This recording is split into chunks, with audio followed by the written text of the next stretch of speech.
Hello, my name is Veronica, and welcome to the Learning Lab, episode 19, Make and Take Card Swap, part 2.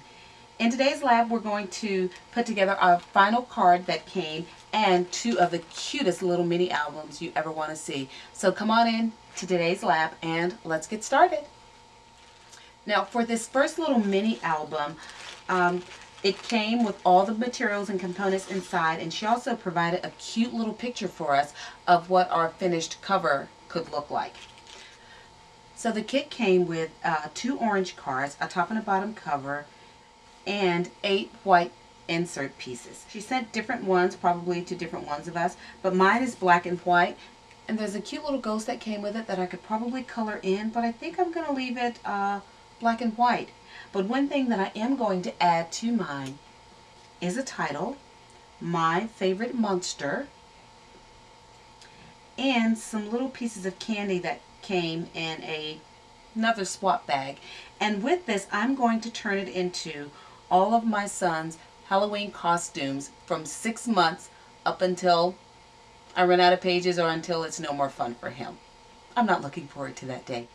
Then when you go to the first page in the book, I took all of my cards and inked them around the edges with some Tim Holtz Distress inks, and then I started to decorate them. And so when you flip mine over, this is what you're going to see. So that's going to be the first flap underneath the My Favorite Monster one. I am going to pull in close on each one of these to give you a better view of what I've done. Now please keep in mind, none of this has been glued down. I was just doing some playing with some layouts. So we're going to come in again and take a look at that awesome, beautiful cover. The next one is a skeleton that came in a bag. I went around that with some purple and yellow ink. So I took the little ghost and stamped the age on there that he would be for that particular one. Now I'm trying to keep this flat because I don't want this book to grow really thick. So all my elements are going to be pretty much 1D. But if you flip this over on the back, you can see where I have stamped spiders and spider webs on there using some of those same small stamps. Then on the next one, this is a stamp window, and I have a ghost sticking out of there. This one that you're going to see on the very end is going to be the last page, which is also a stamp that I cut out and did this pretty little ghost that has a nice little metallic-y sheen to him. Coming down to the next row, I have this wonderful Boo, and I really like the color combination on this one. Next door to it is a witch's hat with some candy corn, and these are stamps that I've put all the way around the edge. And again, the back has been inked. I just haven't put anything on the back of it yet. Coming on across, another Happy Halloween. A close-up of that inside one where I've already adhered those down. Moving down below that is a pretty much black base one with my ghost. All of them will have the ghost on there with his age. I love how this turned out. Really, really spooky. Next door is a wonderful cat. And then at the very end, I have a trick or treat that I'm hoping I can use, and a lot of additional elements and embellishments that will go on the backs of the other cards. She included this wonderful Boo ribbon that I just cannot wait to put together this entire book. It is going to be, oh, so much fun. So I'm going to come out and give you another look at some of the awesome, delightful things that you can do with just a little bit of ink, a little bit of ingenuity, and a whole lot of creativity and imagination. Let's move on to the next mini album. Now this is the next mini album from Linda. She sent us some ideas of how we could get everything done. And yes, all of these goodies came from her. Linda also provided some layout ideas in her kit. She included some of the cutest little embellishments. Here we have some coordinating pieces of ribbon. And this bag contains the rings to hold the book together, buttons, flowers, and also some little border strips to go along. She gave us a ton of paper with which to work, and let me zoom out just a bit on that. The colors are luscious and incredible. I've already done some prep work, so most of mine have been cut down. So what I did was I took this, it measures 8 by 8 perfectly, and I cut that in half because the chipboard pieces that Linda included measure 4 by 4. I took those and I covered them in some of the beautiful paper that she sent to us. So I do want to share with you how I covered my pieces of chipboard to end up with something that looked like that. So first, let's take one of the pieces that I've cut down. I'm going to bring in my Xyron. It's my 510. I'm going to run this through because I need adhesion from side to side on this piece of cardstock, so there'd be no chances of this not adhering well. Okay, and take my chipboard piece, which measures exactly 4 by 4, and I'm going to adhere this.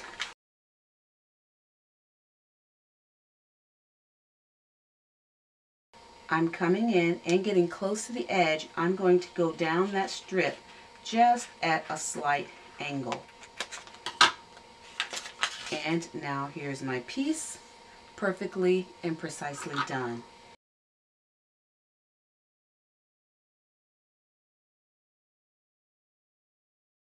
Now, because all 8 by 8 paper isn't created equal, you may end up with a bit of that raw chipboard showing right there on the edge.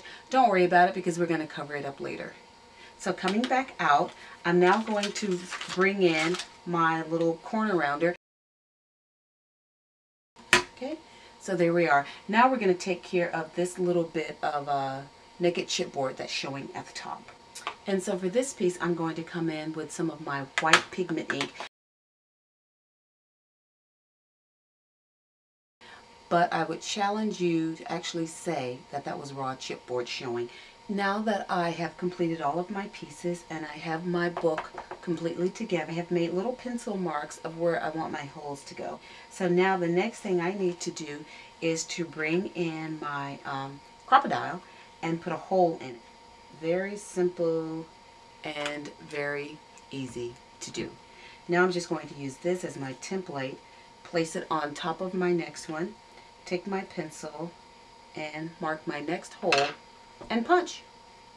And there they are, all neatly aligned. I've inserted my first ring and now I just need to go ahead and put in my second one. Give it a nice click, and there is my cute little mini album. And there are all my pages just ready and waiting for me to put some adornments and embellishments on them. This is really precious. Welcome to the final card in the Card Swap Make and Take, and here are the contents from that bag.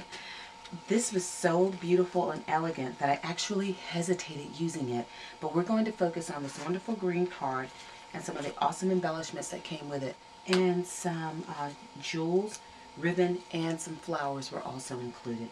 We're going to start with the green card, and I'm going to mask off the bottom portion because I want to do some stamping at the top using this wonderful floral stamp in pink and green, and I'm going to heat emboss set it.